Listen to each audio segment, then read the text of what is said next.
thinking about nature as being full of spirits, and that was the old Sami religion, basically. Because if you do think that the trees have spirits, you treat them as they are equal to you.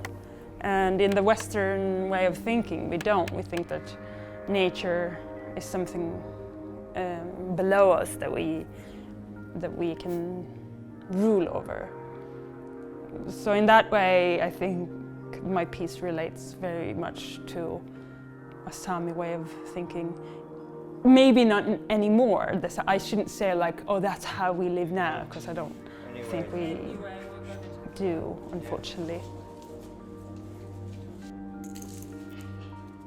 Since I live in New York now, it's kind of the opposite of how you meet with people. In New York, everybody's very, hello, how are you? Very talkative.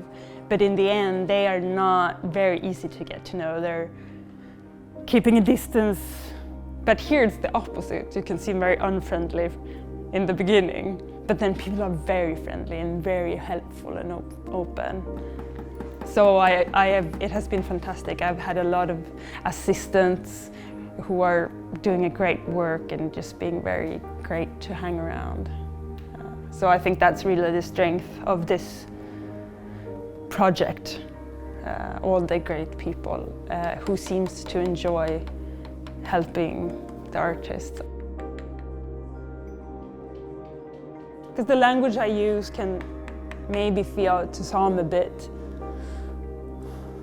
I don't know, I use a pretty youth language, so I hope no one feels offended by that, because it's really not about being offensive or angry, it's just about playing with language in a very serious subject, because we've heard so many times how we need to protect the environment, and so it's very hard, I think, to say that again in a new way and make people listen.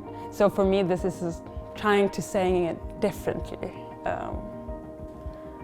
and I hope that people appreciate that.